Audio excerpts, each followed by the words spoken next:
Last के कुछ videos में मैंने दिखाया कि हम कैसे एक वर्चुअल मशीन क्रिएट करते हैं और कैसे हम उस वर्चुअल मशीन का रिमोट लेके हम उसके अंदर बाकी के काम कर सकते हैं।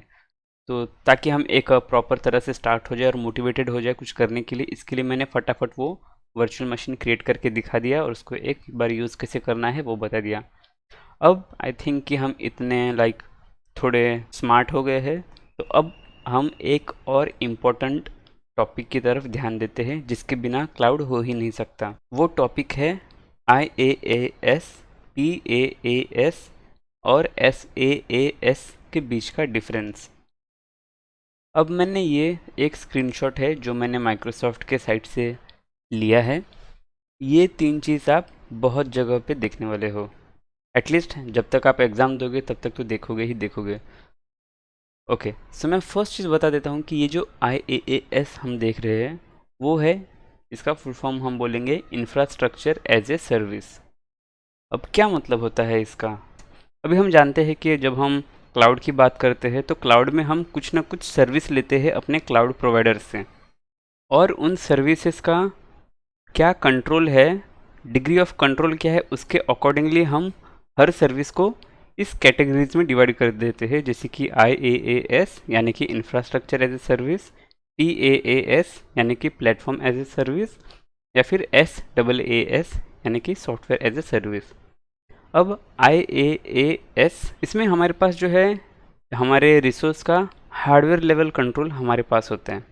एग्जांपल कि हमारा जो रिसोर्स है, जैसे कि यहाँ पे मैं रिसोर्स के लिए कंसिडर कर लेता हूँ वर्चुअल मशीन है, तो अपना जो वर्चुअल मशीन है वो किस लोकेशन में है, किस लोकेशन के कौन से डेटा सेंटर में है, ये हमें कंट्रोल कर सकते हैं।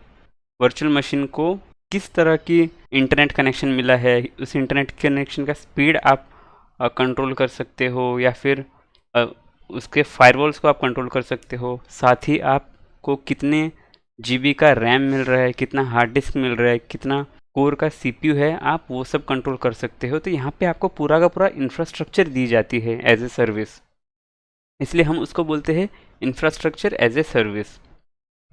क्योंकि ये सब चीज़ें आपके लिए कॉन्फ़िगरेबल है, आपके लिए हर एक हार्डवेयर लेवल चीज़ें आपके लिए कॉन्फ़िगरेबल है, इसके लिए हम उसको बोलते हैं इंफ्रास्ट्रक्चर एज ए सर्विस।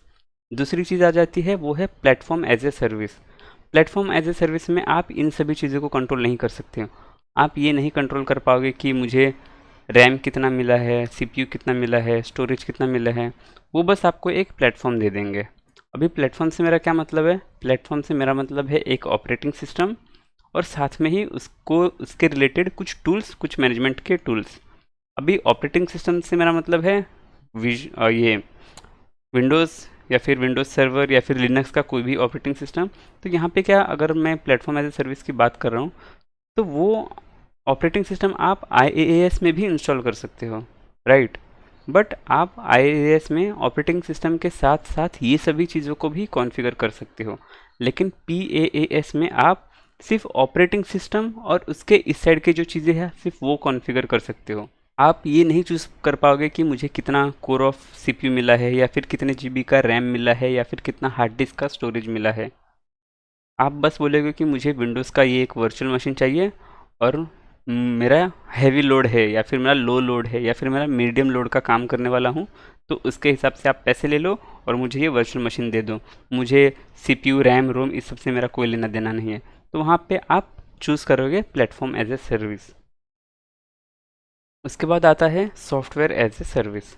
अभी सॉफ्टवेयर एज ए सर्विस में आपको, आप कौन सा ऑपरेटिंग सिस्टम यूज़ करते हो आपको उससे कोई लेना देना नहीं है, आप उसको कॉन्फ़िगर भी नहीं कर पाओगे। आपको रैम, रोम या फिर जो मेरा सर्विस है वो किस दुनिया के कौन सी बिल्डिंग के कौन से डेटा सेंटर में है, आपको उससे कोई मतलब नहीं है। आपको बस एक एप्लीकेशन दे दी जाएगी और उस एप्लीकेशन को आपको कितना यूज़ करना है, आपके डिग्री ऑफ यूज़ के हिसाब से आप उसको कॉन्फ़िगर कर सकते हो। अब सॉफ्टवेयर एज ए सर्विस को थोड़ा और क्लियर करने के लिए माइक्रोसॉफ्ट के जितने भी वर्ड, पावर पॉइंट या फिर आउटलुक है, मैं इन सब का एग्जांपल दे सकता हूँ सॉफ्टवेयर एज ए सर्विस में। तो इसमें क्या है कि मुझे इस सब से नहीं फ़र्क पड़ता है कि उन लोगों ने माइक्रोसॉफ्ट वर्ड, पावर पॉइंट या फिर आउटलुक को कहाँ पे होस्ट किया है, कौन से प्लेटफॉर्म में है, या फिर उस सिस्टम में कितना उन लोग ने CPU कोर वगैरह डाला है। मेरा कंसर्न बस इतना है कि मैं जब भी आउटलुक ओपन करूँ तो वो आउटलुक ओपन हो जाना चाहिए, और जो मेरे मेल्स है मुझे वो मेल्स दिखने चाहिए। मुझे नहीं फ़र्क पड़ता कि वो उन लोगों ने जो आउटलुक का एप्लीकेशन है वो कितने बड़े सर्वर में इंस्टॉल किया है, या फिर उसमें कितना कोर है, या फिर उसमें कितना रैम है। इसलिए हम वहाँ पे बोल देंगे कि हमें इसको बोलेंगे सॉफ्टवेयर एज ए सर्विस, क्योंकि हमें आउटलुक माइक्रोसॉफ्ट प्रोवाइड करती है एज ए सॉफ्टवेयर। एंड यही चीज़ जो है SaaS एजर में उसके काफ़ी सर्विसेज है, वो मैं आगे जाके बताऊंगा कि कौन सी चीज़ें कौन सी कैटेगरी में आती हैं। तो आई होप कि इस वीडियो के बाद ये सभी चीज़ें तो क्लियर हो गई होगी कि, और इन सब के बीच में जो डिफरेंस है वो क्लियर हो गया होगा। तो थैंक्स ये वीडियो देखने के लिए, और अब मिलते हैं नेक्स्ट वीडियो में।